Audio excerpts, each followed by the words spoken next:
Yo, Shortbox Nation, this is Botter, and I'm here to tell you right now that con season starts early this year with the return of Northeast Florida's premier anime, comic book, and sci-fi event, Collective Con. That's right, Northeast Florida's largest pop culture convention returns for its 10th year on March 8th through the 10th at the Prime Osborne Center in Jacksonville, Florida. 10 years of Collective Con, they're pulling all the stops out to make sure this is a can't-miss event. And the guest list they got going, don't even get me started on the guest list. I mean, they've got A-list celebrity guests and voice actors from some of your favorite movies, anime, and video games like Elijah Wood and Sean Ashton, Ray Park, Trisha Helfer, Ross Marquand, Max Middleman, and Bo-Katan herself will be there, Katie Sackhoff. Tell me what other convention is giving you the opportunity to meet Frodo and Sam from Lord of the Rings, Darth Maul, and One Punch Man all under the same roof. Only at Collective Con. And if you're looking to get some of your favorite comics signed, or if you want to get an original sketch from some of the best comic artists in the world, well, you're in luck, because there'll be plenty of comic and creator guests there, like DC comic artist extraordinaire Clay Mann, Harvey Award-nominated illustrator John Taylor Christopher, Marvel and DC cover artist Chris Stevens, and acclaimed Star Wars author Timothy Zahn. They'll all be at Collective Con this year. And if you're looking to bring the family, or if you want to make a weekend out of it, you're in luck, because there'll be so much going on at Collective Con that weekend in the form of vendors, fan panels, video game tournaments, cosplay contests, after parties, and a bunch of fan events. You can purchase single and 3-day weekend passes now using the link in this episode's show notes, or by going to collectivecon.com to book your tickets and hotel. Buy your tickets now, and I'll see you at Collective Con, March 8th through the 10th. Now let's start the show. The term nostalgia derives from the Greek words nostos, return, and algos, pain. The literal meaning of nostalgia, then, is the suffering evoked by the desire to return to one's place of origin. For me, my place of origin? A cold October Sunday in Waldorf, Maryland.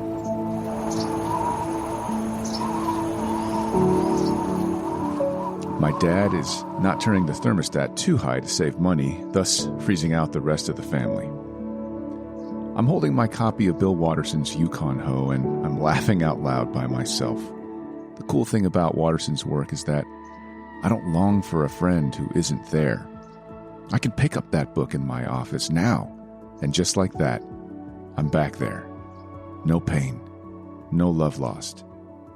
Just like Hobbes, when no one is around, those pages come to life.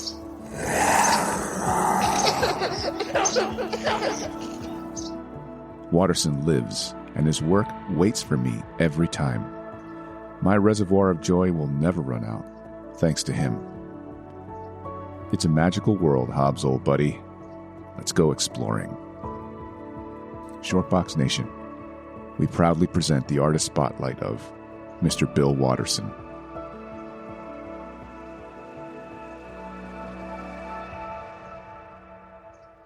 Yo, Shortbox Nation, welcome back to the podcast.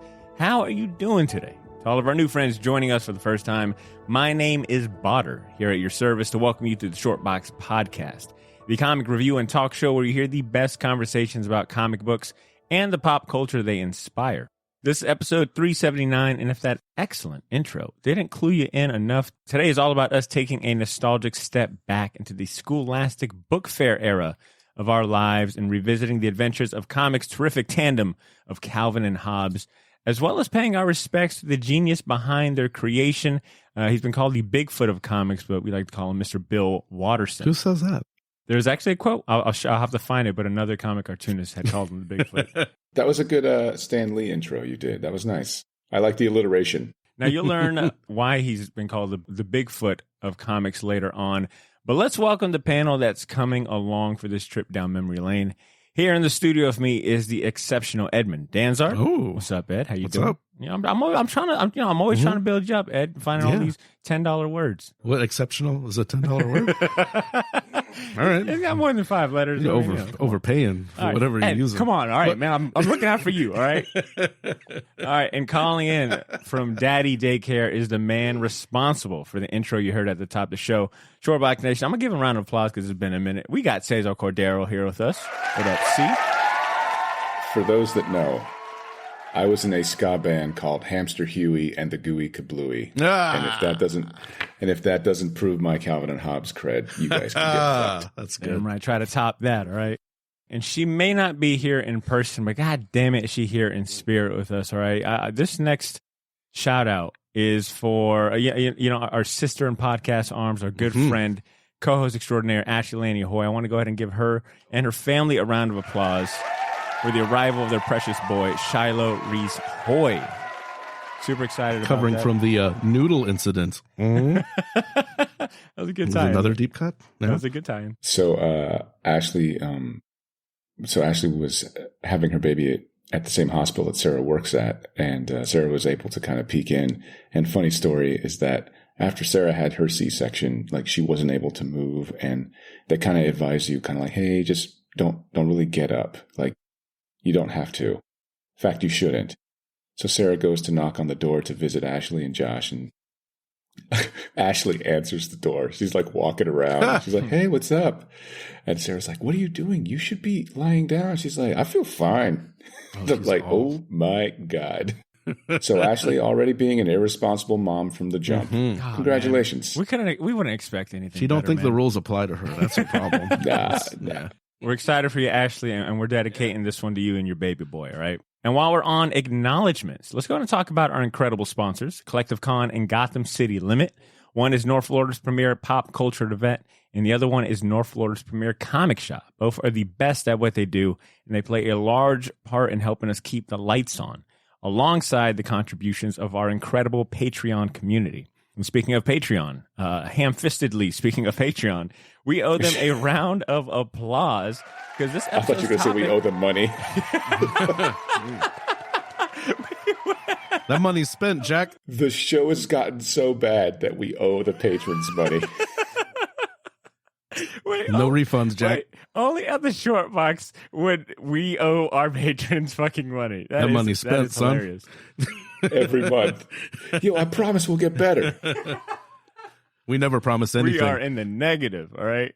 Just to clarify, we never promised that. Thank you. That's coming from our legal department. This is from the legal department? Yeah. All right. Earlier in December, I believe that was the time, I presented our patrons with 3 classic comic strips to pick from. I wanted to do an episode highlighting the geniuses behind some of our favorite comic strips. So our patrons had the choice between Charles Schultz Peanuts, Zits, and Calvin and Hobbes. But Zits? Zits. But this is a personal favorite of mine. All right? It was my choice to pick the artist spotlight poll, and that's what I went with. I know you're rolling your eyes, see, but I went with Zits. How many people voted for Zits? All right, actually, 0? fuck it, y'all want, 1, and it's bottom. Negative. Here. Can you get a negative on a poll? I know Cesar wants to let out a louder laugh, but like I said, he's got a sleeping baby, and I respect. My daughter is sleeping right now. I've tried so hard. Hey, y'all are not going to sit here and disrespect. Let me see. What was negative 8%? Negative 8%. I'll show you. All right. Here's the poll results for you assholes. All right. Calvin and Hobbes won the poll with 67% of the votes. Peanuts with 22%, and Zits with 11% of the votes. All right. Third place, sure, but it wasn't one digit a vote. There was at least 1 or 2 other people. No Far Side? Oh man. Look, this man thinks Zits is better than Farside. I know. Bloom County. Boondocks? No Boondocks? I almost picked Boondocks, but the beautiful writing and artwork in Zits just completely overshadows anything Aaron Magruder so has it wasn't done the best poll. So. It wasn't the best poll, but no surprise there. All right, Calvin and Hobbes came out on top, and this is why we get to this is why we're together today. Yo, your mom has Zits. How about that shit? Fuck out of here. My mom's got beautiful skin, right? That's that Moroccan she oil. Does. Natural. Now, if you're a listener that wants to take part in these terrible polls that I pick, or seriously take part in picking the topics that we do discuss, I highly encourage you to join our Patreon community. We'll be looking to our patrons a lot this year to pick the topics for some upcoming episodes we got planned, including one for Ant-Man. We want to do an episode about Kang the Conqueror, so I'm going to have some choices for comics for our patrons to pick. And I know the thought of paying for another subscription is daunting, all right? No, it's not. It's not money bags over there? No. Mondo posters? Not at all. No. Well, for some this of is us, a flex, by the way. oh, major flex. You gotta, if you're watching the video version of this podcast, he took note of all you haters out there complaining about his backdrop, and he brought the Mondo posters out. But for some of us, at least, that aren't money bags like Cordero over there, another subscription is it's a pain in the ass. But I'm gonna tell you straight up, we are not only cheaper than Netflix, but we are way more entertaining. All right, you're actually going to get your money's worth investing in us, and we're only asking for. You couldn't even get it out. You couldn't even get it out. I started thinking how much we owe our patrons. And The patrons. This guy owes, not me. But honestly, we are worth investing a couple of dollars into, especially if you want to support what we do in a bigger way in exchange for bonus episodes, perks, and other rewards that we got going on. Check out our Patreon membership plans by going to shortboxjacks.com or scroll through this episode show notes and click the support this show button. All right, shameless plug is out the way. The table is now set to talk about our main topic today, Bill Watterson and Calvin and Hobbes.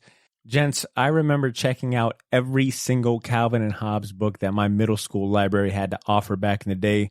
And occasionally, if I'm being honest, sometimes I wouldn't return them, right? Sometimes I'd just keep them because I knew it was worth my mom paying the late fee, all right? That's how much I love Calvin and Hobbes. Oh, you mean stealing? Okay. I get it now. I get it. Purposely lost. I mean, it's a gray area. What do you think, legal department, yes. Ed? Was I stealing? There's the what is it? Enough time has elapsed. There we go. It's okay. Thank you so much. Statute of limitations. Yep, there we it's go. over. See, take me back to the first time that you were exposed to Calvin and Hobbes, man. Do you remember your first conscious exposure?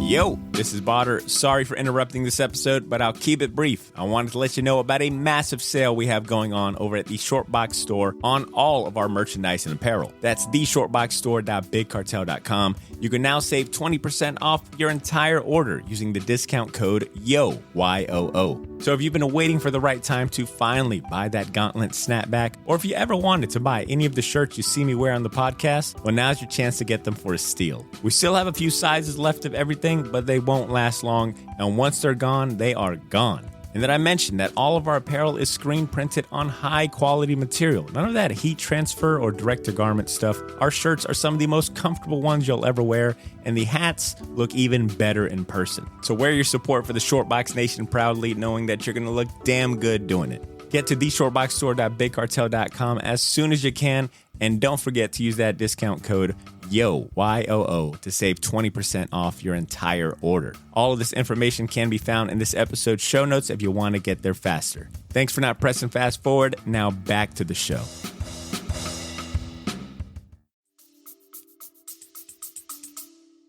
I do, actually. I had to write this down because it's kind of weird, but it's one of those earliest memories I can actually remember. The ones I have. I was 5 years old, and I lived in California at the time with my dad. My dad was stationed in San Diego. He's in the Navy. And I was walking around with my mom and dad at a mall in the 80s, and there was the first collection just simply called Calvin and Hobbes at a B. Dalton bookstore. Here's what I remember is because I couldn't read at the time, but I very, very, very vividly remember seeing Calvin and Hobbes on the cover. And I was like, the artwork is so fantastic. Like it's cartoony, but like the watercolors just pop. It's something it was burned into my brain so much so that the next time I would see a Calvin and Hobbes book would be 5 years later when we moved to Maryland. And that was at the book fair at my elementary school there. What about you, Ed? You got a favorite memory of the comic strip? I think my first encounter, I want to say, my brief time in the Boy Scouts. Wait. Shout out to all the Weeblos out there. We've been recording for almost, 8-9 years? And yeah. I think that's the first time I ever heard that you were in the Boy Scouts. It was not a memorable time. Was it like for 48 hours or something? 0 badges. Didn't even try. You just got a participation badge? No, Thanks for joining, I guess. No, it was very short time, but we went camping, and there was this other kid who, usually when you're young, the kids who draw or have some kind of, artistic, they like doing things artistic. They kind of gravitate towards each other. So this one kid was like, hey man, you ever see Calvin and Hobbes? And newspaper strips were still around, but they were on their last legs. They were kind of on their way out, or what represents them were on their way out, or what I would like in a comic strip. So he showed me one of the books, and then like you said, you see that beautiful ink and watercolor cover of like them on the sled, just kind of bursting out of the woods. I forgot which one it was, but he would show me, because those books, they had those kind of nice watercolor intros, like those kind of the ones that weren't in the paper. So I think that's my first exposure to it. And then my folks were getting just the Sunday paper at the time, so I would always ask for the mom would get the coupons, and then I would get the Sunday paper, and they were the top. I think I was reading it towards the end of the run, so where he got like the half page, or a quarter page. Yeah. And he was doing some really cool stuff with panels. So I got to see kind of right before he tapped out. So I got to see kind of like his, what he was fighting for the whole time he was doing this stuff. So I got to catch kind of the tail end of his career as a little kid, but I think that's my introduction to the characters. Cool. All right. And this next part goes to our, well, what about you, dude? Oh, well, I mean, he stole it. Remember, he stole it from the library. And it's not completely untrue, but I want to say, it was either middle school or high school. Right before I got into as I was getting into, superhero comics and the Marvel books my dad had, I would, I'd go to the library or any of those Scholastic book fairs, and I was looking for anything comic related. So it just happened to, you know how it is at Scholastic. The closest thing to comics you're going to get were either the Marvel Garfield universe, books. comic strips, and then if it was Marvel related, it might be like a handbook or something like that, or a character guide. Sure, you know what I'm talking about. So I would just scoop up those, and then anything comic strip related. And I just remember having this period of trying to read and consume as much Calvin and Hobbes as I could. And I know other kids were into it. We would trade books and trades, and I'd steal those too, and be on the run from bullies and stuff. So, jeez, I had a problem as a kid. I still do. But yeah, Calvin and Hobbes was really big for me as I was getting into comics and diving into that world. Then you saw Zits, and that just totally took over your. Yeah, he's never gonna live that down. Man, this is my jam. Fuck it, man.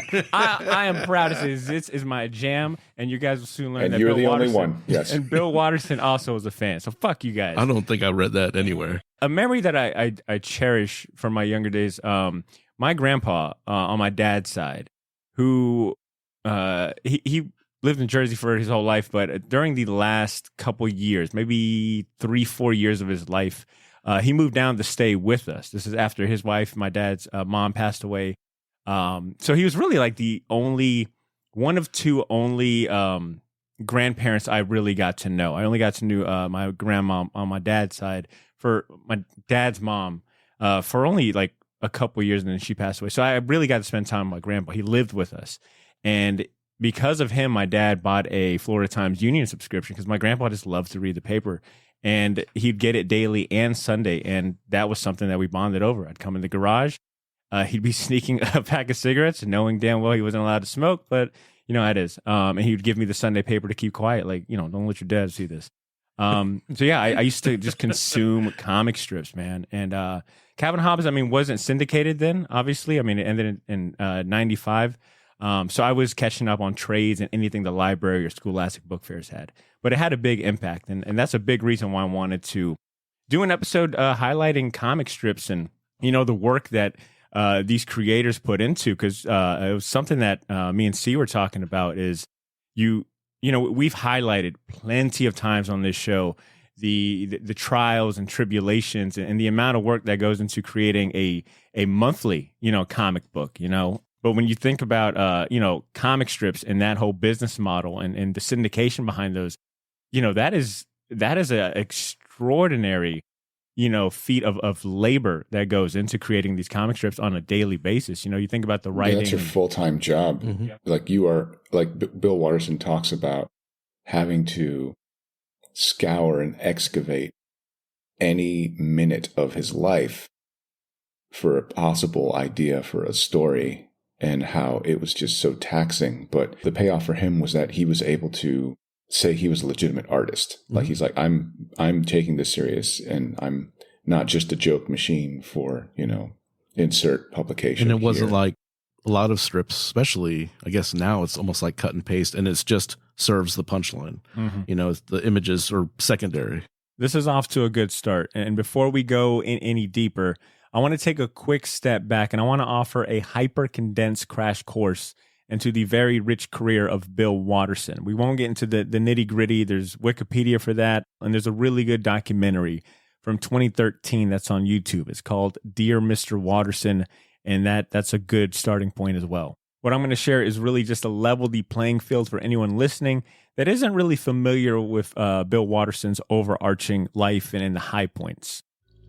All right, here we go. Bill Watterson was born in Washington, D.C. in 1958. He moved to Chagrin Falls, Ohio at 6 years old. Watterson was described by his parents as kind of a recluse child. He was kind of a loner, but he could draw, and he found an escape in the arts.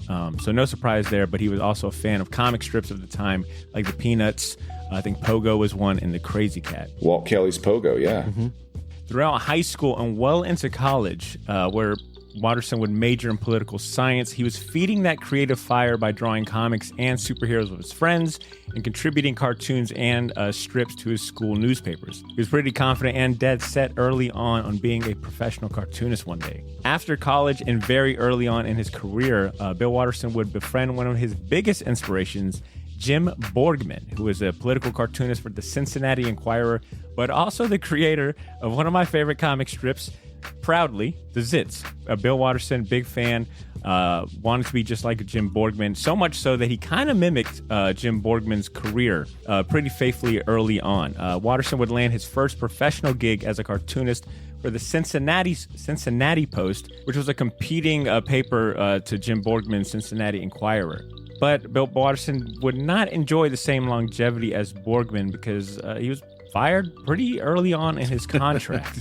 Watterson would bounce back, and he found work at an advertising agency as a designer, a career path that we've seen echoed among other comic greats. Neil Adams comes to mind, kind of pursuing Just the to same. jump in, he was doing ads for like a grocery chain, like a grocery store. So he's designing coupons and stuff. Yeah, and I understand that he wasn't obviously wasn't a really big fan of that work, and that actually kind of motivated him to start working on coming up with comic strip ideas and getting those out and trying to see what would work. Of course, it was here that he developed the comic strip that we're talking about today. Calvin and Hobbes was picked up for syndication by Universal Press Syndication, and it debuted in 35 newspapers on November 18th. Calvin and Hobbes, in its heyday, ran in over 250 newspapers.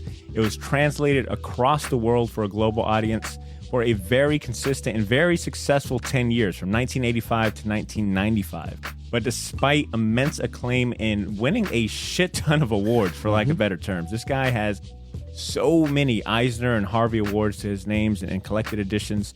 It wasn't enough to stop him from retiring the strip on November 9th, 1995. He wrote a letter to the editors and fans, initially stating that, quote, "I believe I've done what I can do within the constraints of daily deadlines and small panels." In later interviews, he cited that heated contract renegotiations and pressure from Universal to license and merchandise Calvin and Hobbes played a big role in his decision. He said he was leaving millions of dollars on the table, but it was never enough to make him waver from his anti-merchandising stance, believing that doing so would cheapen his characters. Watterson has since lived a peaceful and private life in Ohio with his wife, pursuing other artistic ventures that come along the way, and staying pretty far away from the press and spotlight. I think he's only really What's in the water in Ohio, dude? Right? I mean, Dave Chappelle lives in Ohio. He did the exact same thing. Left millions of dollars on the table for artistic integrity, man. Well said. Yep. Watterson, for the most part, has stayed away from the press, from the spotlight. Like we said, he's really only kind of graced his loyal fans with the occasional poster, maybe a print here, a comic strip cameo here and there. I believe one of the most notable things he did was he took over for Pearls and Swine one day out of the year and actually drew that whole entire strip. You can find that online pretty easily, but for the most part, it's been kind of dry for Bill Watterson and Calvin and Hobbes fans since then. Ed, you're someone that loves comic history and studying the careers of comic greats like I am. Were you familiar with Bill Watterson's career? Did you learn anything new or interesting in your research? It's been a while since I've looked at a Calvin and Hobbes comic strip, honestly. And it's one of those things where you revisit it and it's like, it's just as good as you remember it, if not better, because you appreciate it more. But he's always been a mysterious figure, even back then. And like I said, I was familiar, but I did learn some new things. I learned that, like I said, you went over some of them.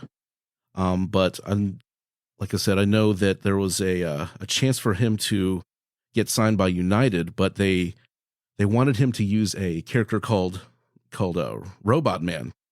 So it basically goes like, hey, this is a cute comic, kid.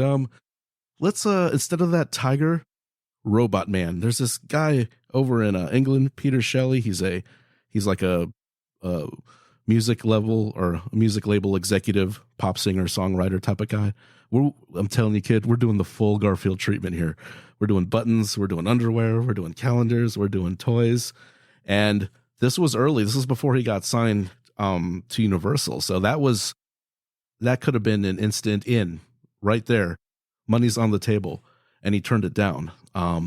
That's always been the constant thing, is how much his perspective and his integrity, over these years. It's like he could have made. I mean, I've read like they could have made at least $500 million they left on the table. I'm rich, bitch. And the fact that he didn't do it, and the fact that he could have done it, and I don't think he would have lost any respect as an artist. Look, Jim Davis is still around and nobody shits on him. So he's the exact opposite. Those are the two, because Jim Davis basically, he pretty much stopped drawing Garfield in the 80s. Like you look at early Garfield and you look at mid 80s Garfield, that's not the same guy drawing it, but he has that stamp with his name on the corner. That's for damn sure. And he's got about a dozen people running his empire. And I remember reading a thing. It's like, I got into this for the art, to draw comics, not to run like a factory of bullshit, So that's a crazy thing I didn't know he had that easy in, and some people would take that as an in, and then, okay, now I can do my thing. I do this. It's like you do the safe picture, then you do the indie artist picture. You do the blockbuster, then you do the artsy stuff. Yeah. Just to two for them, one for me. Yeah, 2 for them, 1 for me. But he was steadfast, and it wasn't, I don't know if it was 100% against, there's a big part of it, but I think the main thing is he wanted the control of what to do.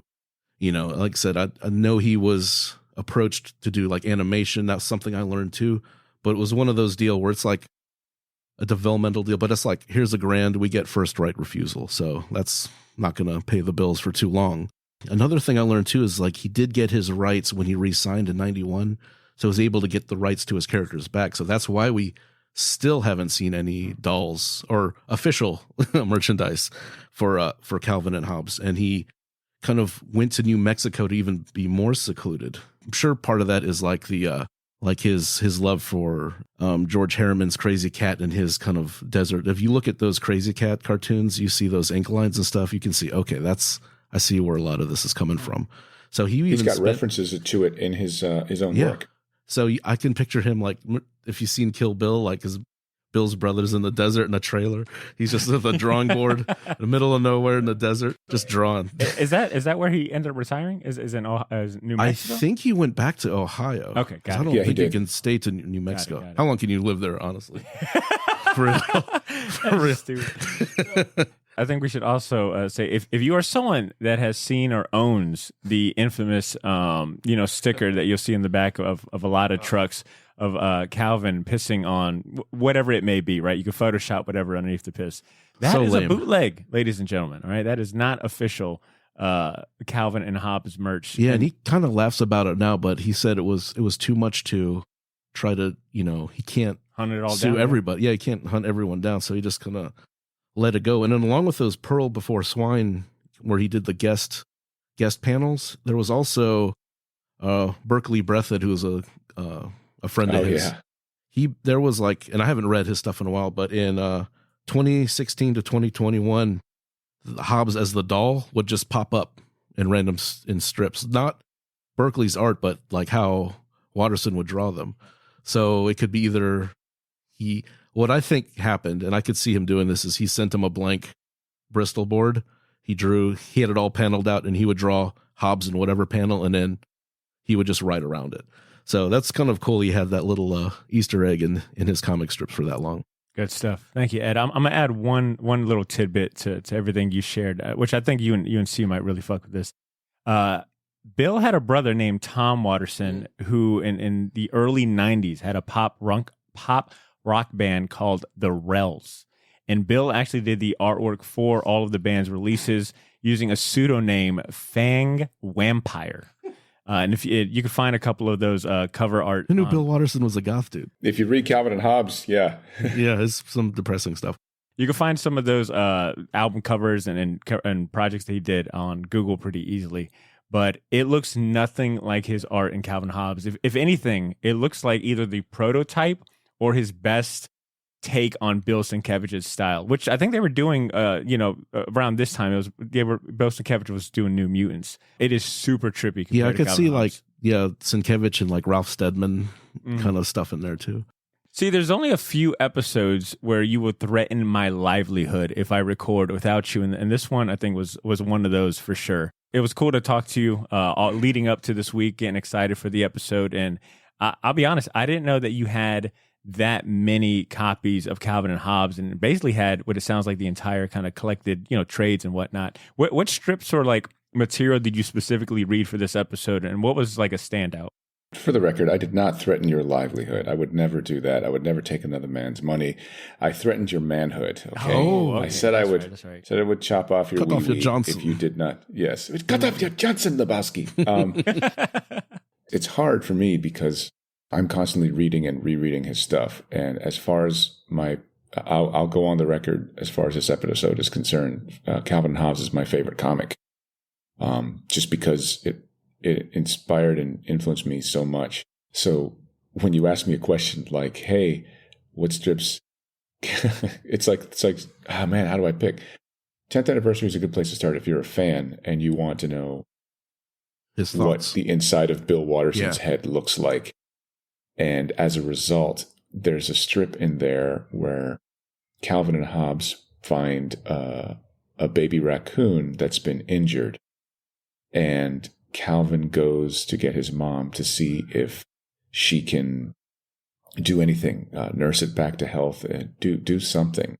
And it's one of the most heaviest strips. And the other strip I think that resonated with me was when Calvin broke his father's very expensive pair of binoculars, and he is eating himself alive with guilt for, like, I guess, because it's a weekly strip, and every day he's putting something out. So for probably about a good 4 days worth of comic book adventures, you get Calvin just, if you've ever been in a situation where you had borrowed something from a parent or guardian and you broke it and you felt horrible, right? And you didn't know how they were going to act about it. And the pain, he captures it so well. And it's funny because now that I'm a dad, I'm looking at my daughter, and she gives me these, like, she's 9 months old, so she's looking up at me and giving me these kind of like mischievous grins and stuff. I'm breaking this shit.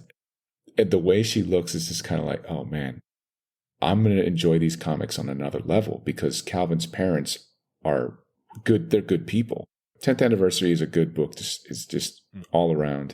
And both those strips are in there. You just kind of have to dig through. Yeah, I kind of want to just follow up on that raccoon one because I was going to mention that as well.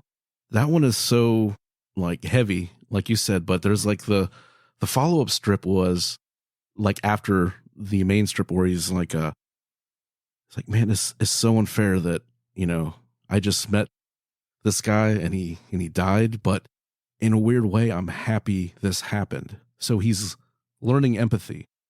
As a kid. He's not nihilistic. Yeah, he's not Calvin a sociopath. Calvin is a kid. I never thought of him as a bad kid, per se. He's 6 years old. He's 6 years old. And I relate to this a lot. He's just a lonely kid. You look at his world, his parents are, and they're doing, and I don't think the parents are negative figures. Parents are always. They both have jobs.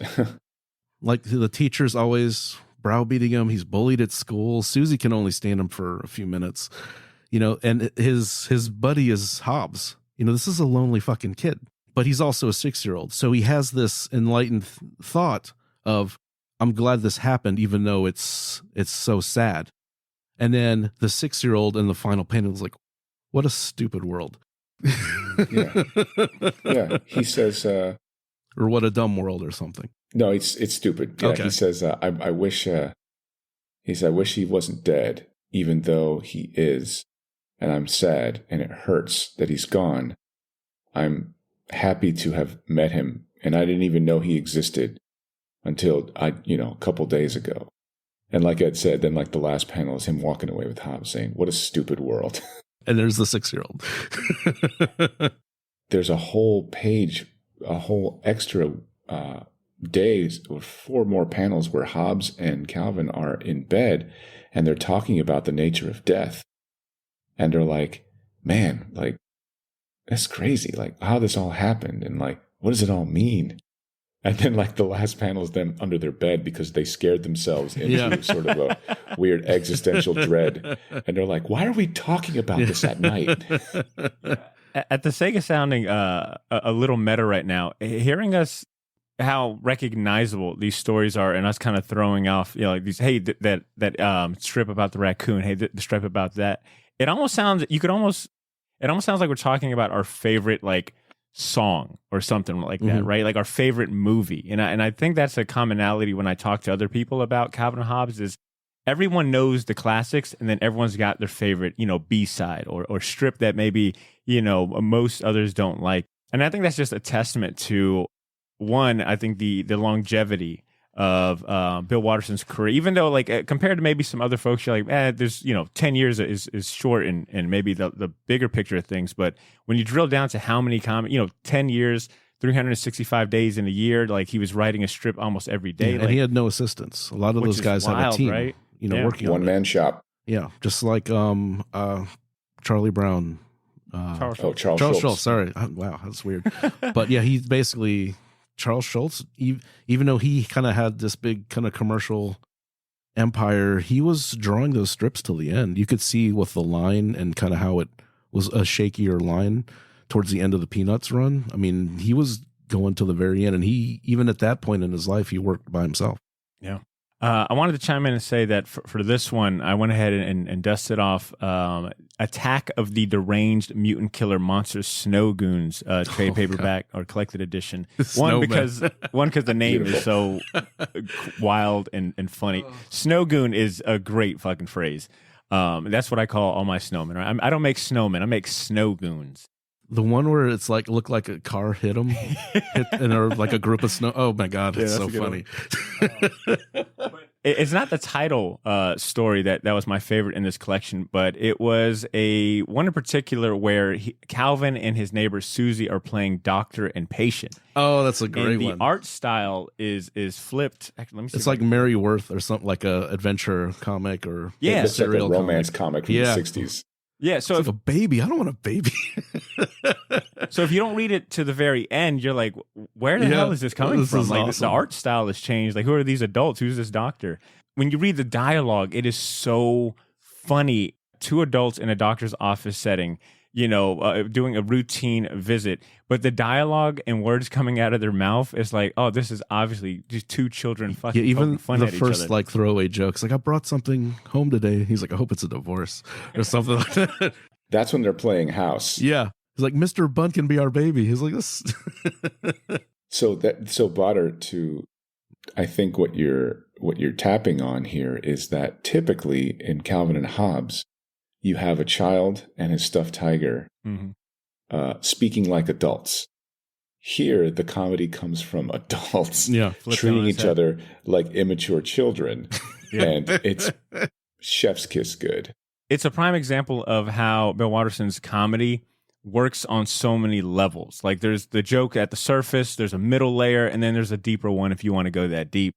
And I think this is a prime example of that, but also the range of Bill Watterson's style and abilities as an artist, like that, he can go ahead and completely give you a different style in the same collection. And he does this quite a few times, whether it be like going monochromatic, doing the Spaceman Spiff the Spaceman stuff, and some of the other adventures that he puts Calvin in. Like, he shows you, like, I can kind of do it all, right? He doesn't strike me as someone that brags, verbally. He doesn't sound very verbose, but he really lets the his work kind of speak for it. And it's cool because it's the fantasy part of the strip is the more realistically rendered. Yes. So it switches that element of what's fantasy, because he's always said this comic's more than an imaginary friend, a rabbit a tiger that comes to life when, no one else is around. So in going on that, I really loved his dinosaur stuff. Oh, yeah. And I remember in that 10th anniversary book, there was like one, he said that when Jurassic Park came out, he didn't draw dinosaurs for like a year. he's like, how can I compete with the millions of dollars on screen? But there was one I thought, and you can tell he can kind of think, like, kind of go back to being a kid.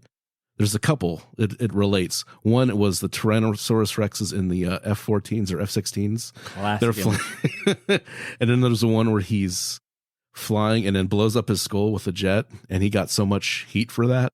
And he's like, it's like, I hated school. Like, what kid didn't dream about, blowing up their school, Right. And this was before all the, school shootings and stuff happened. This was way before that, but it's just a kid fantasy.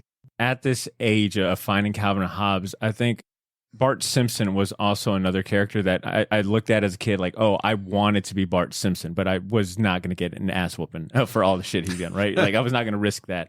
Calvin to me was, I think, who I maybe related to closer at that age, where vivid imagination, didn't have a bunch of friends. I think, my brothers were my friends, right? But school friends wise, I didn't have a lot, but I was always drawing. So, like, Calvin really resonated with me as a kid. And you would think that, Bill Watterson writes Calvin so well, gives him such a unique and believable child. Like, this is an adult writing a child, like a really believable child. You would think, like, oh, he's just pulling from his own life. This must have been how he was as a kid. And this is where that well of inspiration is coming from.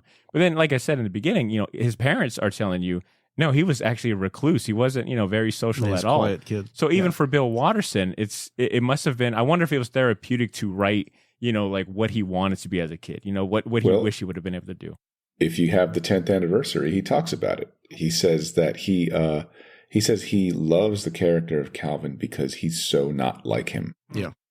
He says, I love writing for Calvin because I'm nothing like him, and it's easy for me to put myself in a state of, okay, what wouldn't I have done as a child? and just really go in places where my mind is like, this is fun. That's because cool. It's not me. He says he very often disagrees with Calvin. Yeah. And that's kind of what Hobbes, that's kind of where he kind of argues against the imaginary friend thing, because they are always at odds. They have a lot in common, but there's a lot of philosophical differences between the two, named after the philosophers. Yeah, Tom Hobbes and John Calvin. But even like when you said, it's like when he would do the strips with the kid drawings and the kid style lettering, it's like that guy is a fantastic letterer. Oh yeah. Like, he would do like when Calvin's drawing something to show his dad or whatever, and it goes back to like, it looks like a legit children's drawing. It's like he's so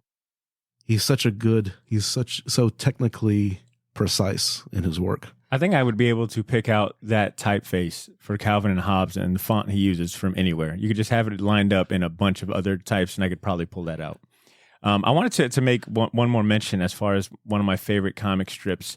And this was one that, honestly, I was introduced to just this morning by Cesar. We hopped on a call, just sharing our excitement for the episode, getting warmed up. I know you're going with this. And I was asking him what his favorite was. I was telling him about the doctor one.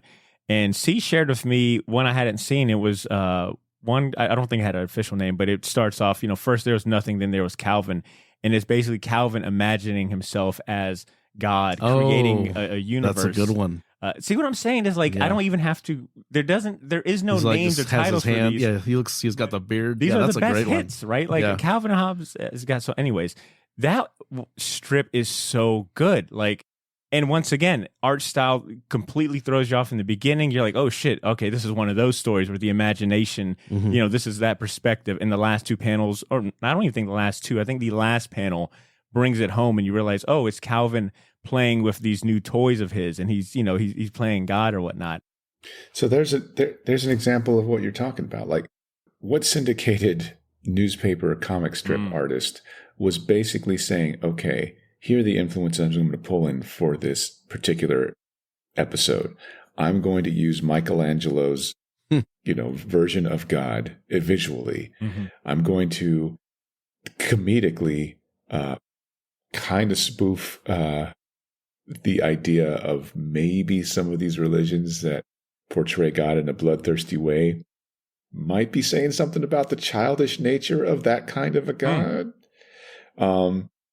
While also then kind of bringing it home and saying, by the way, the stakes are freaking low, guys. I wasn't really saying any of that because turns out it's just a shitty little kid playing with Tinker toys. Yeah. And his parents are none the wiser, right? Like, so it's like, there's so much going on and there's so much setup, punchline. Is that the one where they're like, he's been quiet for a while, we better go check on him?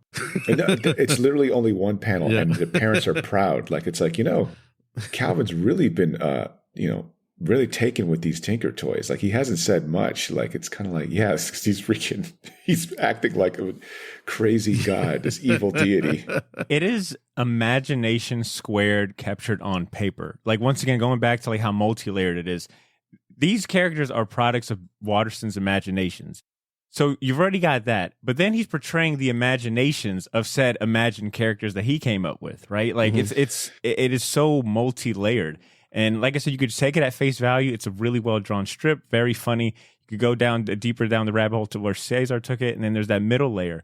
It's just impressive all around. And to think that he was able to do this, 24/7, 365, 7 days a week, whatever it may be. Yeah, he had to dig in some very deep places. Can I also make a recommendation? Yeah, hit it. The Washington Post, and I actually cut it out and I saved it when I was, 1995. I was in 8th grade, about to go into high school. They put out an article called So Long, Kid, and it was written by a journalist. His name is Frank Ahrens. So if you can find So Long, Kid by the Frank Ahrens Washington Post, it's a tearjerker. It's amazing, and it's a really good tribute to Calvin and Hobbes. I actually still have the cutout article in the 10th anniversary book. It's freaking yellow and old, and I need to laminate it or something. That's good stuff. I'm going to stop myself from also jumping in on this best of Calvin hit list, and I want to move on. I want to move the conversation to talking about some of the themes that you find prevalent in his work. We've kind of touched on some of them. I want to go a little deeper into what are some of the themes that you find abundant in his work, and see if you don't mind taking that first. Sure.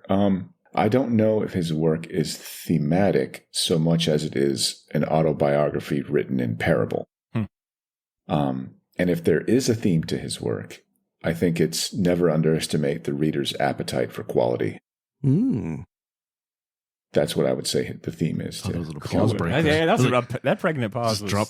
Nice. Drop this and like, hold on till we get it out of Yeah. That's a good mic seat. Damn, well said. He tends to sprinkle in like commentary too, like on the comic medium, the occasional commentary about the industry that he's in, his working and personal encounters with fame and what he had going on. But I don't think you would catch that. It's not very apparent unless you knew about like his struggles, with the syndication thing and pressure to merchandise. Like, I think this is where his private nature benefits the comics, where it doesn't feel, unless you know what's going on. If you know, if you knew what was going on behind the scenes, then you can kind of catch certain Easter eggs. But I don't think he ever lets the behind the scenes drama take center stage. It's always about like, embodying like innocence and childhood imagination. Yeah, there's, like I said, I can't really put one wide net over it because he does tackle a lot of different things. Even if it's just for a strip, he'll make fun of art criticism. But I would say it's like there's some really subversive kind of misanthropic stuff about humanity, which is, Hobbes' nature. or Hobbes the philosopher's, basically his philosophy, and just boundless imagination. But there's that, and maybe it's just me. Maybe I'm just projecting because of my childhood. But there's kind of like this loneliness and this kind of escapism with this imagination. That's it's a lot of reflective stuff, a lot of insightful things. But I see it, and I see this with Peanuts too, where it's just kind of this you're making the best of a relentlessly cruel world. You're like I said, Charlie Brown never gets the redhead girl, never wins the baseball game. Everyone calls him a blockhead, never kicks the football. That kid is but he still goes through his only friend is Snoopy. I see a lot of like parallels there. Yeah. Good people won't add to the misery that this world has doled out randomly. And if they can make it a little bit better, then that's what we need to concentrate on, right? Even Calvin, as imperfect and as petulant sometimes as he is, and as you said, misanthropic as he is, he still adds to the world with his creativity, his imagination, and his empathy. Mm-hmm. And it's just like that last strip where it's like, well, we have this blank canvas. Let's go exploring the world. It's a nice reset point. We have chances in life that we can reset things. We can start over. We can kind of take a new path. And it's basically that snow represents that. It's like, let's go exploring. And he just drives. That was a beautiful end to that strip. Well said. Yeah. All right, guys. So you both know Watterson, he hasn't been in the news much at all since his retirement, but there was a recent headline back in November of last year about an original hand-colored Calvin and Hobbes strip selling at auction for $480,000, making it one of the most valuable comic strips ever sold. You're both artists in your own right. What do you think makes his art style unique and a standout from his contemporaries? What set him apart, especially for comics at the time, was just the skill level he would develop. And I'm not saying a lot of these artists can't draw, maybe Scott Adams. He doesn't. I will. Yeah. But you took the words out of my mouth. But the visuals are secondary in a lot of comics during that day. But he wanted to put those visuals in the forefront. He's old school. He's using a Windsor brush. He's using pen nibs. He's using classic equipment. This was pre-digital coloring, or at least the early stages of digital coloring. He's working in these very strict parameters. Every strip looks different, even if it's just Calvin standing around. You never see like a stock cut and paste foreheads with the punchline. That's what set him apart. I mean, he's like a throwback. He was like a throwback to George Harriman, to Winsor McCay, to a lot of those classic newspaper artists when the medium was at least given more room to be expressed, given more room in the paper. The technical skill that he was showing at comics that time, it popped off the page, especially when he was getting that half-page layouts and playing with the panels where it wasn't just the 9-panel grid, or however many panels it was. It was just like circles. It was no panels. It was just one big picture sometimes. Man, he was really doing some inventive stuff in a medium that doesn't exist anymore, essentially. Well said. Thank you, Ed. So you want to chime in on that? Sure. So Watterson is unique in that he desperately wants to shove in as much artistic beauty in as many styles as you can shake a stick at in 6 panels on Sunday and 4 every day of the week. That's a lot of art. And his contemporaries, as far as I'm concerned, they're not Scott Adams. They're not Gary Trudeau. And that's not throwing shade on those guys. They're Neil Adams. They're Al Williamson. They're Gary Gianni. I name drop Gary Gianni and Al Williamson because they both worked on Prince Valiant, which is another one of those art strips that, like, say what you want about the story, but the artwork is fantastically beautiful. It's Alex so boring. Raymond, It's guy boring, that created, but beautiful. God damn, that's what I'm saying. boring, Yeah, but it looks good. Bernie Wrightson too. I'll throw him in there. You can say even Wally Wood, Frank Rosetta, those guys started in strips too. Sure. Yeah. Since our listeners are maybe more familiar with comic books as opposed to the graphic art of comic strip, I would compare him to Stuart Immonen in that both he and Stuart Immonen are similar in that they can change styles at the drop of a hat to match the story. The versatility. Yeah. Yeah. Well said. I'll add in that I think there is a believable and effortless movement between panels whenever he draws, especially any strip involving Hobbes pouncing on Calvin, which, it's kind of a running gag. It's definitely kinetic. Stories. Yeah, right. The way he shows movement in those specific comics, like your eye, like it just flows really well, even between the gutters. Like, there's nothing there, but the way he draws it, it's kind of like a seamless connection from the previous panel, even though, and the way he plays with time too, right? Like it's not every second, but you can still see, like your mind still kind of fills in the blanks in between that kind of gutter spaces. I'll also say like his settings, man, whimsical, really detailed, and it feels like he transports you like on location, right? Like grew up in Jacksonville, Florida all my life, right? But when I read Calvin and Hobbes, I feel like I'm being transported to, a small town or on a home that's got like some woods in the back. And I've never seen woods, right? I was going to say, let me tell you right now, he nails it. I grew up I didn't grow up in Florida. And now that I've lived here long enough, I realize there's nothing but just swamp and palm trees. And the seasons don't change.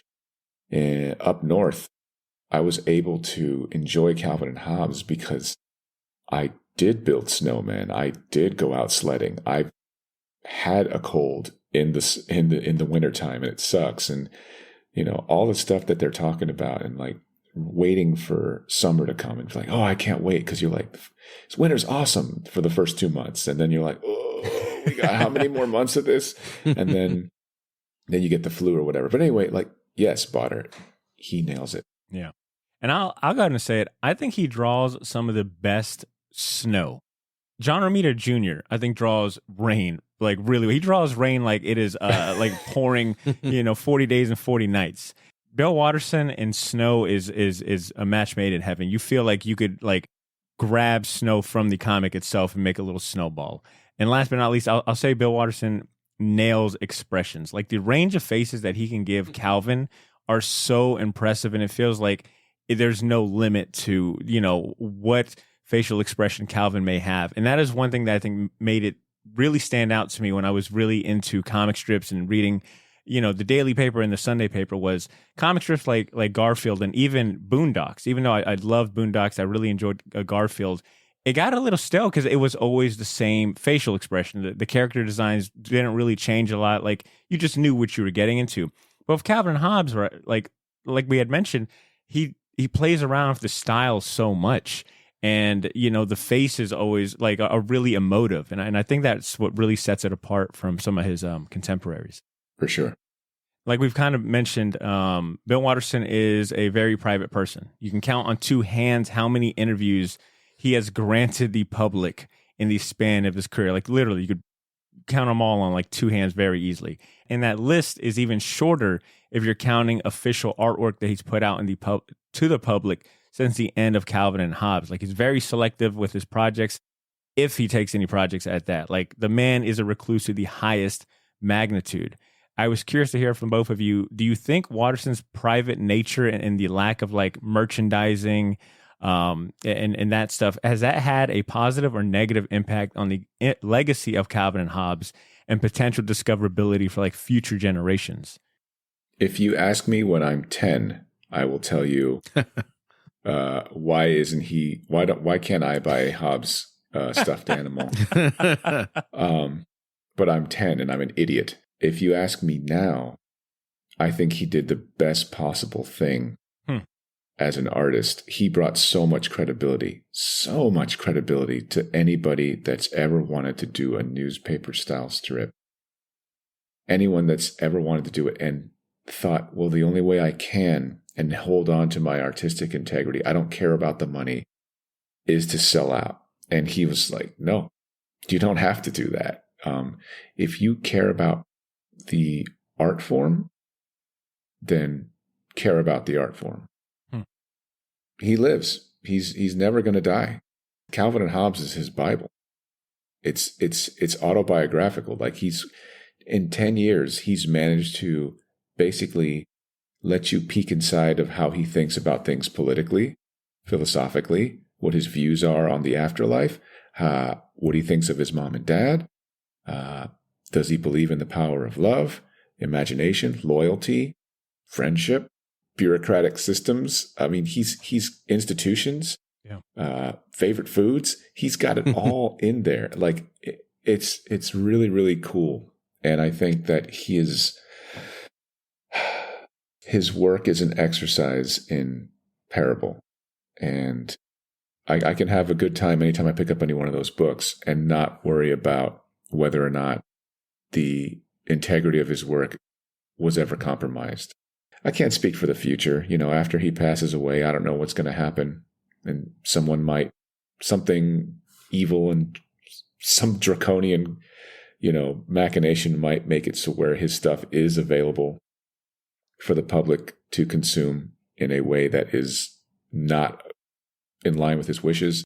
We'll burn that bridge when we get to it. But for now, he's the GOAT.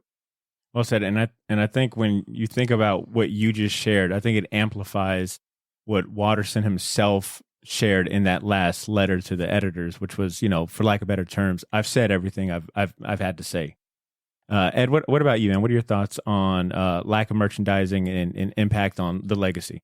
Yeah, I agree. I agree with C. It adds to his mythos. It's like I don't want to see him on Twitter talking about political views. I think he's like, for me, as private as I am, he's kind of like, if I could have made it as an artist, that's like, man, this is like the perfect career. Although I would love some action figures of my stuff, I'm not gonna lie.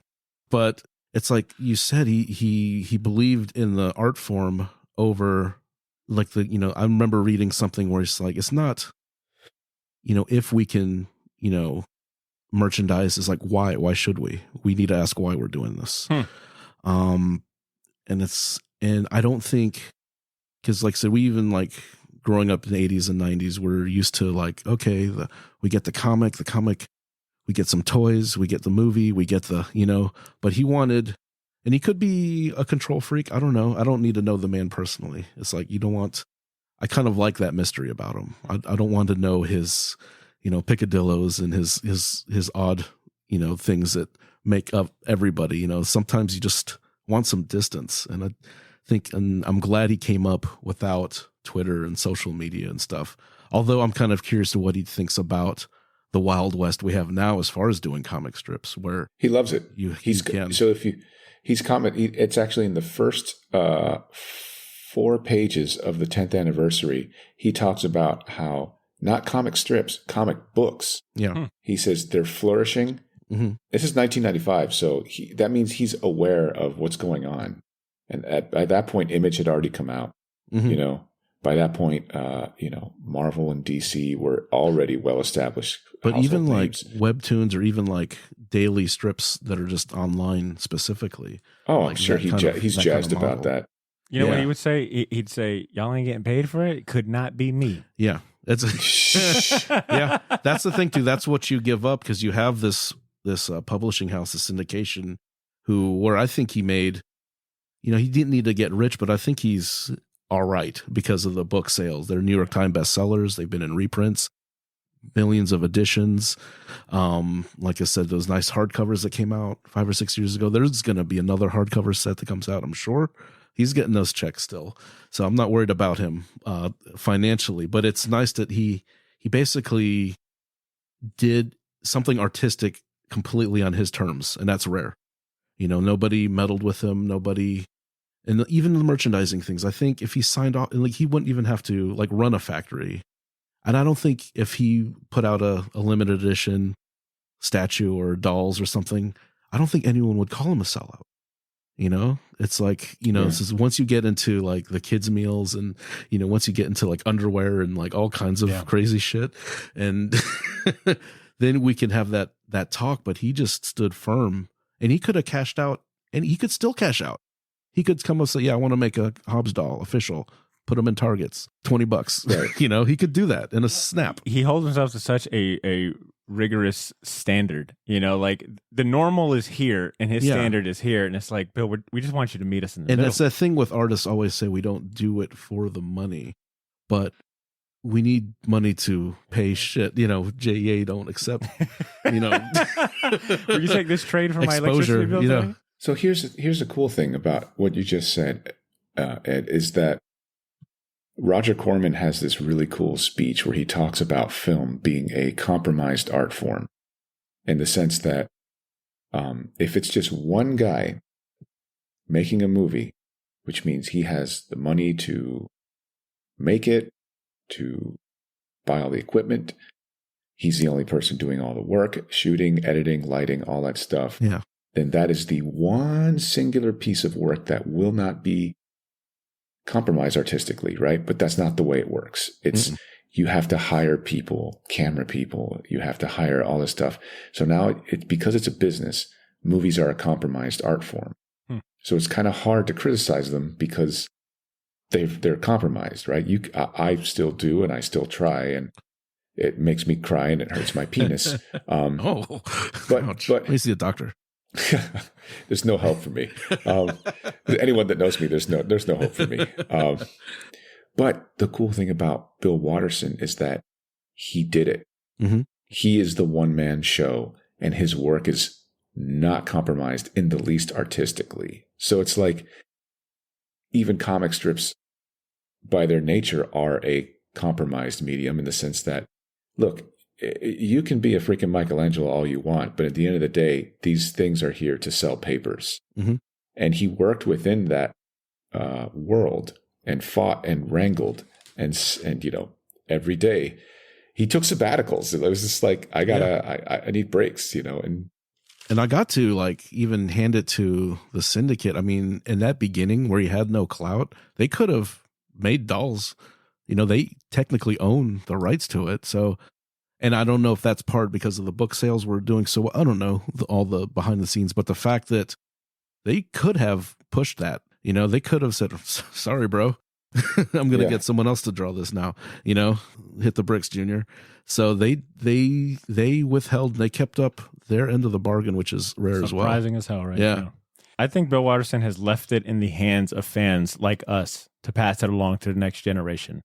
I think if you're considering how, this current generation consumes media and the need for, being on digital, merchandising, for awareness, things like that. I think when you think about it from that perspective, it leaves much to be desired. But then you've got folks like us that are keeping his name alive. See, I can imagine, when Sammy comes of age, you'll probably be reading Calvin and Hobbes to her, right? We are the generation. I'm getting her a stuffed tiger and painting it yourself. Yeah, we are the generation, I think, that will keep Calvin and Hobbes alive. In regards to the comic industry, Bill Watterson was actually just recently inducted into the Will Eisner Award Hall of Fame. I think he was inducted in 2020. So in regards to the comic industry, they're still, he's still making news. They're still, showing their appreciation. But I would like to think, much like reading Calvin and Hobbes, the actual strips, it's not always, I don't think it's always going to come easy, right? Watterson never spoon-fed, you the jokes or the meanings and things like that. So I don't think he's worried if a new generation finds it or gets it. I think, it's a chapter of his life that is now closed, that he put his all into and he enjoyed. And I would imagine that for him, it's well, if you find it and you love it, great. If you don't, that's on you. Yeah, I don't think he's that concerned with legacy. I'll tell a story that is to your point.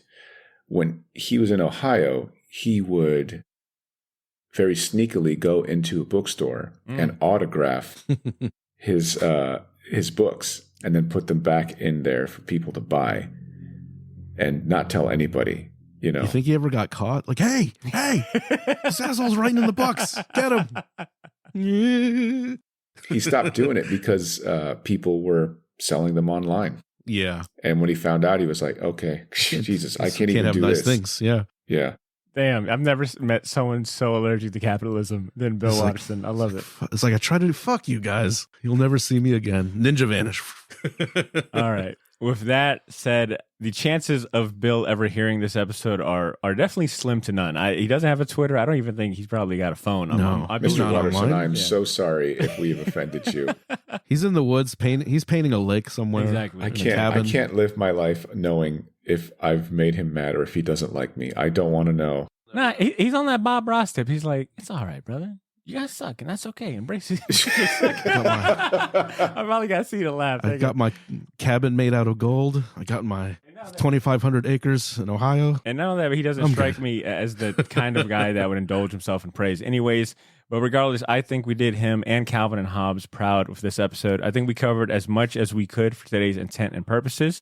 So I'll address the listeners, all right? If you enjoyed this deep dive in this style of conversation, check out other artist spotlights that we've done, like the one we did about Rick Remender, one of the hardest working names in comics, back in episode 369.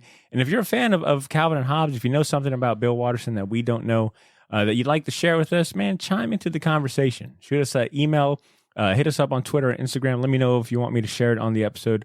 We'd love to hear from fellow Calvin and Hobbes fanatics. Let's get to our next topic for today, all right? And that's looking at the future of comics and the titles worth picking up next month. Let's go ahead and grab a fistful of comics. You can either have a mouthful of tea or a fistful of comics. Fistful of Comics is a segment dedicated to helping all you comic-curious newbies and regular Wednesday warriors find the best new titles worthy of your time and attention. Of course, we are lucky enough to be joined by Ben Kingsbury for this part of the show. He's the owner of Gotham City Limit, Jacksonville's premier comic shop, and nothing makes this man happier than helping people take their comic shopping experience to the limit. He has provided me with a list. Oh, I haven't heard this. Scarface, anyone? I love it that you're like, and it's like, look, only 2 seconds, only 2 seconds, so we won't be busted for copyright infringement. That's funny. All right, Ben has provided me. First of all, before I get into that, Ben was really excited to hear that we were doing a Calvin and Hobbes episode today. Ben's already at a 10, right, as far as energy goes. When he heard we were doing a Calvin Hobbes episode, his energy's now like at a 15. So we did something really special with this week's list and recommendations. Like he always does, he provided me with a list of 3 new comics that he thinks are worthy of the short box stamp of approval. I'm gonna get the music going, and we're gonna see what's on the agenda today. All right, first up. So like I said, he was super excited about the Calvin and Hobbes. He's got a whole theme for these recommendations, and an interesting one at that. So I'm going to let him tell you what his first pick is. Good morning, good afternoon, and or good evening, Short Box listeners. I'm Ben K, representing Gotham City Limit, Jacksonville, Florida. And these are my 3 final order cutoffs you should add to your pull list immediately. You know what's weird? Day by day, nothing seems to change. But pretty soon, everything is different. That's probably one of my favorite Bill Watterson quotes. I'm a huge Calvin and Hobbes fan. Still own all my original Calvin and Hobbes books from when I was a young man. My best friend, Pacer the Amazing Shop Dog, and I live our lives like we imagine Calvin and Hobbes would. So in honor of Calvin and Hobbes, here's my FOC picks with a little dynamic duo twist. First up, Marvel Comics Rogue and Gambit #1. Destiny strikes for your favorite X-Men duo. With Destiny kidnapping Rogue, it's time to hop on for a thrill ride with Rogue and Gambit that will lay bare some of Krakoa's biggest secrets. Calvin and Hobbes, Rogue and Gambit, peanut butter and jelly. Add this to your pull list now. That's funny. That's funny. I would have never thought to imagine to put Rogue and Gambit in the same conversation as peanut butter and jelly and Calvin and Hobbes. All right, Rogue and Gambit #1 comes out March 1st. That's the first pick on Ben's list. This next one continues this theme of dynamic duos, but Ben's taking us to outer space to highlight a iconic dynamic duo in comic books. Here's Ben for you. Next up on the list, another dynamic duo, Han Solo and Chewbacca, issue number 10. Why issue number 10? Because this is the first issue of a major new event coming to the Star Wars universe. We all know the hardest part of going to a comic book shop is figuring out where to start. Well, if you love anything to do with Star Wars and or Han Solo Chewbacca, make sure you add this one to your pull list. Han Solo and Chewbacca, Calvin and Hobbes, peanut butter and jelly. Get this one added. I'm going to tell you right now, I'm getting hungry. He needs to stop. I'm getting real hungry right now. Han Solo and Chewbacca also hit shops March 1st. Get that on your pull if that piques your interest. And last but not least on this list, Ben is wrapping up strong. He's bringing us back Earthside for a husband and wife combo that we all know and love. And finally, DC Comics presents Superman #1. What's this dynamic duo? Well, Superman and Clark Kent, of course. All right, well, that's a stretch. However, I needed to fit this one in. Joshua Williamson, who is absolutely crushing all of DC's new comics, including the Lazarus Planet series ongoing right now, is back to bring in the dawn of the new DC, Superman #1. Jamal Campbell doing the artwork. That's a dynamic duo in and of itself. So that's it. Those are my FOC's picks of the week. Thanks for being here. Remember, with great power comes great responsibility, and always take it to the limit. There we go. That was Ben Kingsbury, ladies and gents, and you've just been taken to the limit. All right. Our lawyers they're backing down. They're backing down. Our lawyers got the stopwatches. Right? That is fair use right there.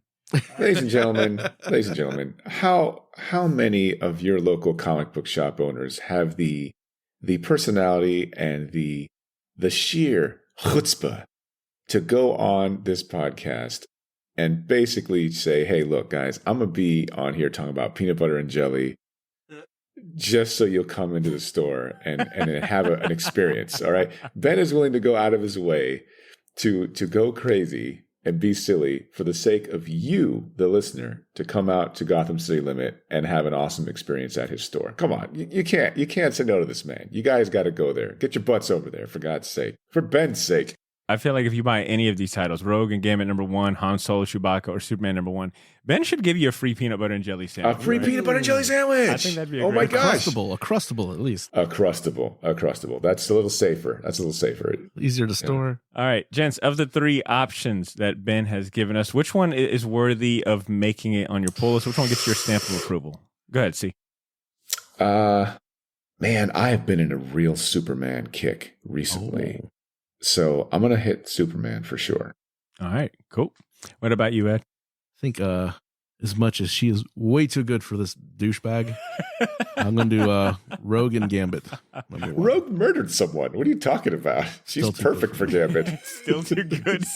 They're both like an accident. They're both like the trashiest people on the X-Men. I'll take my trash Southern. Thank you. Well, they're both Southern. I'll non-Creole. I think I'm going to echo C on this one. I'm going to go Superman #1 because there's a shit ton of covers, alternate covers for that issue.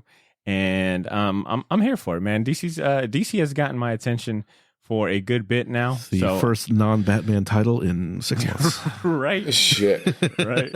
Yeah.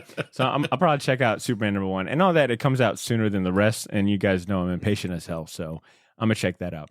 But listeners, that is the list for today. If any of those grab your attention, heed Ben's words, all right? Go to your local comic shops, get your pre-orders in, and a big shout out to Ben. Get your sandwich. Yeah, and get your well, no, that's the thing, see? If they're going to another comic shop, I mean, more power to them, but they ain't getting the No, I didn't say go to another comic shop. I said go take it to the limit get your sandwich. There we go.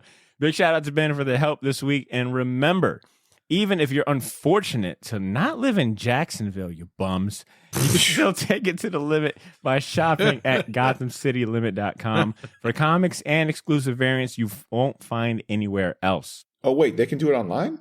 Yeah. Oh, that's what I'm saying. They got no excuse. No excuse. None. All right, next up, we'll talk about how we've been spending the non-comic reading parts of our free time. But we're going to go stretch our legs for a little bit and go on a quick music break. I've been, I'm still finding new stuff in this music folder that DJ Crumbs gave me a few years ago. And it always feels like I'm coming across a new song I like. And this is one of them. So enjoy the music and we'll be right back.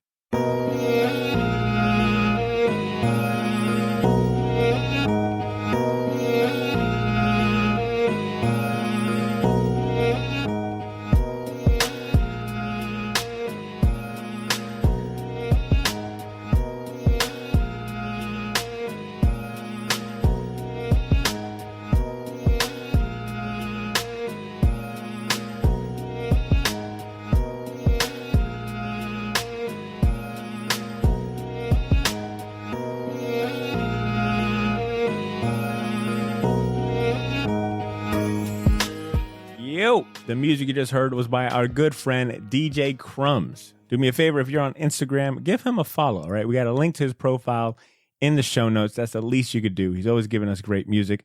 Big shout outs to DJ Crumbs. Now, we've got no emails to read today, but if you feel like we missed anything too glaring during our Calvin and Hobbes segment, maybe you know something that we don't know, or maybe you have a favorite memory of reading Calvin and Hobbes that you want to share with us, I invite you to reach out to us on Instagram, Twitter, or email. And you may have noticed that Cesar hasn't interrupted me yet, and that's because he had to drop off, or he had to go. He had daddy duty was calling, so he had to drop off a little early. But we are fortunate enough that we got him for at least an hour in that last segment. So it'll just be me and Ed doing the rest of this show, but we're getting close to the finish line, anyways. It is now a perfect time to tell you about the best entertainment options worthy of your time, personally backed by us. It's time for Champion Season. It's time for Champion Season.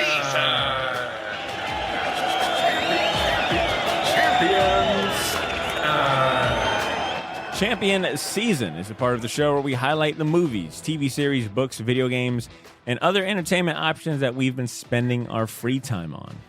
Ed, it's just you and me. So if you don't mind taking it first, I'll close it up. Yeah, I want to just kind of go with the theme of Calvin and Hobbes. There's another comic strip that I really like called The Far Side by Gary Larson. Oh, classic. There is a big book called, if you like to get the artist annotation and just to see how funny Gary Larson is, it's a book came out a while ago. It's called The Prehistory of the Far Side. There's a giant dinosaur skeleton with one of his weird little ugly people he drew. But that has a lot of like talking about complaints he's gotten and just struggles dealing with the syndication and just coming up with ideas and how he came up with ideas and because he has a very odd sense of humor. But I've always enjoyed his work. So that's one to check out. Another one is I'm going to champion a 90s book called Body Bags by Jason Pearson. Jason Pearson he passed away last month, but they just recently announced it this week. And he was part of a Studio Gaijin in Atlanta with like guys like, Brian Stelfreeze was another big guy, another, I think, super underrated artist. 12 Gauge Studios, I believe, but he did a lot of work for Marvel and DC. He had a run on Deadpool. I remember meeting him 2010 at a Heroes Con. I saw that he was going to be there, and this was probably maybe 10 plus years. And I brought my Body Bags issues with me because it's like, oh man, I like this guy. I had no idea what he looked like. No idea. So I was just going in there blind. It's like, oh cool, he's here. He was like the main guy I wanted to see, surprisingly. And I went up to him. He's really cool guy. He was like dressed in a suit, looked like $1 million. He was so cool. And I showed him the body bags, and it was like he saw like a relic. Like, oh man, people body read bags. this shit. Yeah, he was looking at it. He's like, man, I haven't seen this, and no one's brought me this in forever. Because he's been working. At that time, he was doing Deadpool run, so he was he was in the, I guess, major leagues, if you want to use that terminology. It's like, man, this is cool, man. I really appreciate you bringing this to me. So I bought a couple prints. He signed. He was just really cool guy. Like I said, he definitely stood out because he wasn't, he was dressed up. He represented himself really well. And I was talking to him, and I was like, man, I'd love for you to go back and do more, body bag stuff. And he's like, man, I love to, but man, Deadpool pays the bills, man. I got to do, I got to do this. And that's kind of where I put it. It's like, oh, okay, that makes sense. Kind of understanding kind of more the business side of things. But I followed him on Facebook and Instagram. He's had some issues over the years. They're not, nothing secret. If you followed him on Facebook, he said some pretty crazy stuff, but I know he was getting his demons in order. Unfortunately, he was working on actually a new body bags that he had kickstarted a few years ago. So he was wrapping that up. Hopefully we'll see something from that. I'm not 100% sure what the progress was, but like I said, he's one of those guys that I think should have been bigger than he was, selfishly. It's like, this guy should have been in that top tier of 90s guys. His stuff was so cool. I think body bags now would be a little problematic. I think you'd have to tweak some things. But I still love that world. I love the characters. He draws action really well. Dude, this looks, I'm just looking it up on Google right now. These covers are awesome. I've never seen this. Yeah, he's, like I said, he's done work for everybody, but I think probably one of his biggest runs was his Deadpool run. He might have gotten a year on that, but he had a lot of personal issues and things, but he was still working. He was still cranking work out. And like I said, he was working on a new Body Bags story, but stuff was so animated. So it's like, it was just so cool, so stylized, so cool. Like I said, he should have been one of the, I believe the best. For sure. Like I said, the way he put pages together, and like I said, he was just a cool dude overall. And it sucks that he passed away. But and he did a short run. I think he did a short 4-issue mini Savage Dragon spinoff series. So he's one of the few guys that drew Savage Dragon besides Eric Larson. So like I said, I think it's Baptism of Fire. I'm not sure. It's kind of its own standalone thing. Really cool stuff. If you haven't heard of him, check out his work. Like I said, revisit some of his stuff, but I'm going to champion him because like I said, he was only 52. I believe he had a heart attack or a stroke. I'm not sure. I got some conflicting articles saying some different things, but I've been following him for a while, and I know he was kind of, turning things around and looked like he was kind of getting back into it. And then unfortunately, it's just one of those stories that like not everything works out like you think it should, but he was one of those guys that had unlimited potential. He should have been, like I said, he should have been one of the top guys coming into current times. Cause like I said, he has 1,000% had the skill and the style for it. Thank you for sharing that, Ed. You're always putting me on to some stuff, man. And this looks like something I should have been on. So thank you. Yeah, Image it was originally a Dark Horse book, but Image kind of collected it and did kind of like a recolored collection of it. So it should be out there. It's easy to find. I actually just picked up a copy. So cool. Yep. All right. Thank you, Ed. I've got 2 champions today. One is a manga. It is called Adam the Beginning. It is by Osamu Tezuka gets credit on this because it's Astro Boy based. But the other 2 authors on this is Tetsuro Kasahara and Masami Yuki, I believe is how you say it. So it serves as a prequel to Astro Boy by following the lives of the 2 main scientists from that series, Umataro Tenma and Hiroshi Ochano Mizu, I think is how you say it. So it follows like them in college, like studying robotics, building their first AI, and having to do like robot wrestling and fighting rings to like make money because they're part of like a really kind of low tier school, so they have to do whatever they can to make money. And Robot Wars. Yeah, exactly. I would describe it as, and I know that Marvel's done a series like this, I just don't know the specific name, but I would describe it as a series. If they made a series about like Professor X and Magneto's younger years, like how you have like those 2 conflicting and sometimes overlapping mythologies, or like and Reed mindsets. Richards, Victor Von Doom. Exactly. Yeah. Like 2 like genius scientists with like conflicting personalities, but they still get along because they respect each other's work.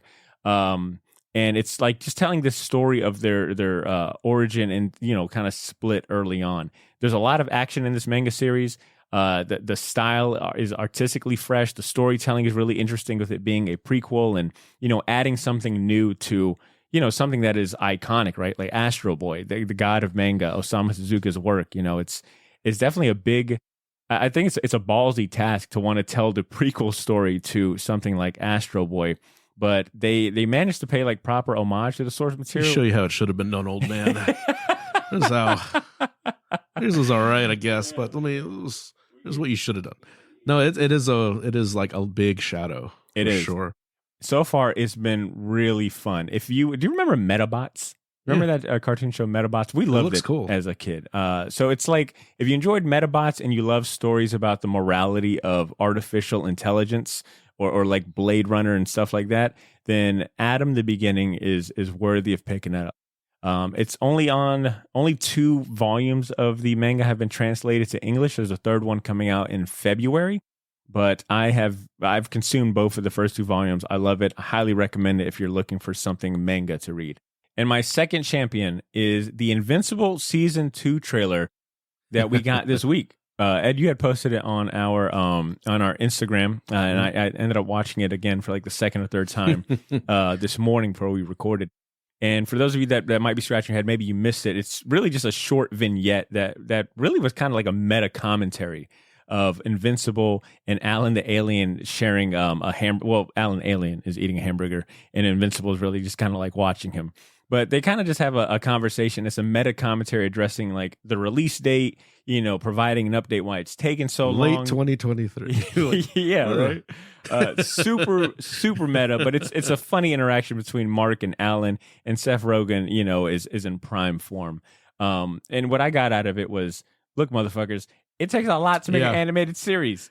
And Ed, I don't know. Character design, it's like half of that sounds made up. Yeah. And Ed, do you agree? Maybe my eyes were playing tricks on me, but I feel like the animation looks better. It looks pretty sharp. Yeah, it looks like really good. So if they needed all this time to get the animation looking right and whatnot, I'm here for it. It sounds like it'll come out this year. Got that Bezos bucks going. Right. Hopefully this is better than that Lord of the Rings series. But I am excited for Invincible. I'm glad that we at least got a trailer to hold us off, and that's what I'm a champion. So I've got the manga, Adam the Beginning, and Invincible Season 2 I don't know about that, man. It looks cool. I like the redesigns. I'm telling you, it is rad, man. Like you could tell they spent the way they draw the different robots, and they're all like based on like the classic robots from the main Astro Boy series. There's another series called Pluto. I don't know if you've ever heard of this. I forget the name of the. I'll try to look it up. But there's a manga series called Pluto that also kind of served as a kind of a weird tie-in / a retelling of Astro Boy. Oh, here it is. It was written and illustrated by Neko Urasawa, and it was a murder mystery. It revolved around like this detective, just like this android that was a detective, and there was a murder mystery going around.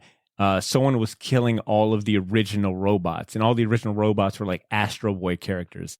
That manga, Pluto, it's long as hell. There's 8 volumes of it in total, but it is so good. So that was another series where the writer was like, I love Astro Boy. I want to do the story that ties into it. That's more of an homage. Yeah, I know it's sacrilege to even think I could, add to the lore that Osama has done, but please. And, both of these have gotten the blessings from the family. That's cool. So that's a bonus one. Shortbox Nation, that's the end of this segment. It's your turn to chime in, all right? This is your homework, right? Tell us if you got a killer champion that we should check out, or if you try out any of the recommendations that we shared today. We'd love to get some feedback. Hit us up on Instagram, Twitter, or email, all right? Ed, since it's just me and you, man, this will be an easy one because I could just look at you and ask, do you got any parting words, any lessons learned, or words of wisdom that we should share with the listeners before we sign off? Don't sell out. Not even for a fucking $1, all right? I don't care if it's one stuffed animal. God damn it, you are not merchandising.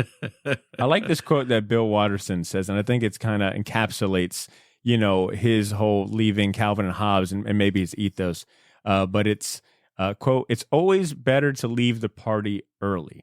I like that he was conscious enough to see that like he had hit like the pinnacle in this high, and there was probably I'm sure that he probably could have had another solid run and years of acclaim and fame, but I like that he decided that he made the hard decision of, I'm gonna leave early. It's the opposite of what Kanye West tells you to do, which is don't leave while you're hot. That's how Mace screwed up. It's like, we can't miss you if you don't go away. Exactly. Exactly. Well, there you have it, Shortbox Nation. Thank you for hanging out with us this week. If you enjoyed this episode, do us a favor and help spread the word to a friend or someone you know that loves comics as much as we do. Next week, we are taking a break, all right? Well, we're going to drop something on our Patreon to hold over our #1 fans. But as far as regular weekly episodes, we're going to take a break next week. We'll come back the following with something for you. So this is why I encourage you, if you just can't wait, if you love having Shortbox content every week to hold you over, become a member of our Patreon community, all right? You'll get access to bonus episodes and videos, and we got an episode voting poll going up by the time this episode drops to help us pick the topic for a future episode. So if you want to take part in that and enjoy all those extra rewards and perks, click the link in these show notes or go to patreon.com/theshortbox to check out what's waiting for you there. Until we meet again, Shortbox Nation, take care of yourselves. Have a great day, and please continue to make mine and yours Shortbox. We'll talk to you soon. Peace.